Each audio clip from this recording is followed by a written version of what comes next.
Hi everyone. In the next step of this lovely repurposing of this glass table to do my very first glass on glass project is coming up with what shape do I need for my keystoning that's going to go all the way around here. So we can do it in a really simple way. You can measure it with rulers and such and get as precise as you need to be, but for what I'm doing, that level of precision really isn't necessary, and it will look absolutely precise when we're done. So we have our circle, which I've gone away and pressed and ironed to get rid of some of the wrinkles so the folds are better. We then fold that half or quarter down.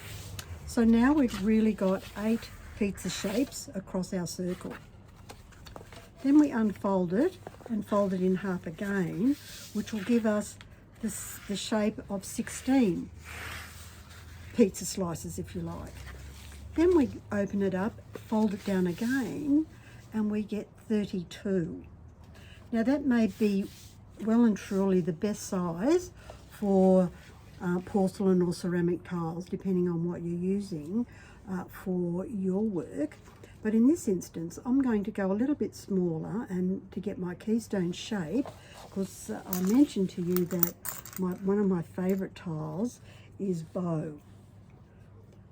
Now these now come not only in 20 centimetres, and I'm in heaven, but in 30 centimetres. So that's about, what's that, an inch and a little bit tile. So it's just fantastic, and it's going to be great for the edge of a table.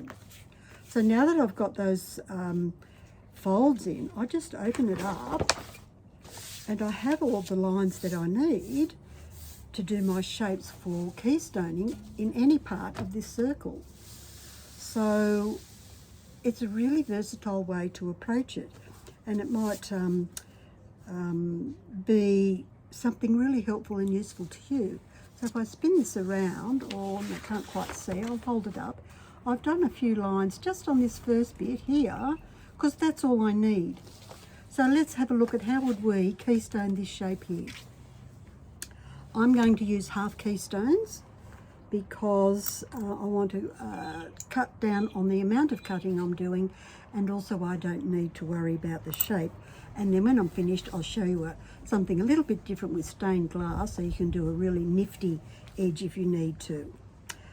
So with the square tile, I pop it over the lines. Hopefully you can see this nice and clearly. And I put one edge next to the line I've drawn, and remember that's the grout line. And then I'm going to get a metallic Sharpie, because it's really good for black lines, and then draw the grout line on the other side. So that gives me the perfect half keystone shape.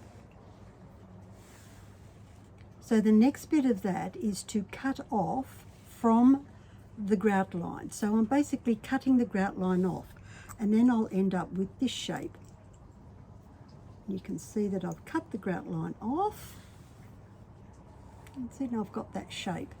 The other thing is when I sand this off, because it's an edge, I'm going to give it all a rub on my rubbing stone.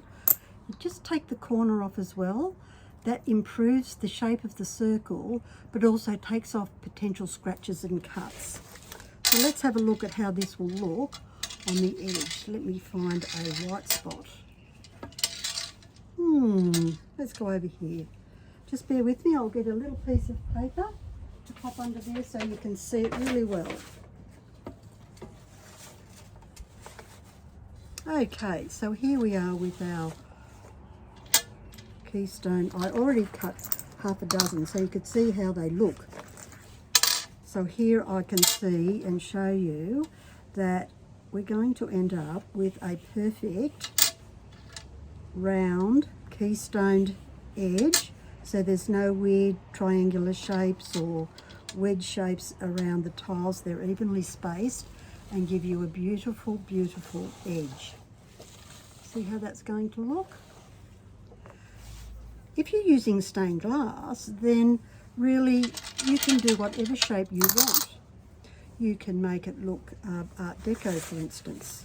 So here, what I've done with these pieces is I've cut the shape that's 2 of these wide to get this shape, and then one that is the same as the other one, which is, now let me make sure I get this the right way up, but I've made it longer, so you could have a short bit and a long bit. You could have a short bit, longer bit. You could create whatever design you wanted with your keystoning, and how fabulous would that look? And of course now I'm thinking perhaps in between these black keystones I might put a little sliver of blue for the koi pond, or I'm going to leave some spaces to let the bubbles come out of on the edges. So I hope you can go away and do some keystoning really easily and perfectly with just a bit of paper, some pencils, and fold away. So you could do this on any circle. It could be a dinner plate size. It could be a huge one. So you just need your craft paper or butcher's paper or whatever paper it is that you like to do patterns on, and there you go.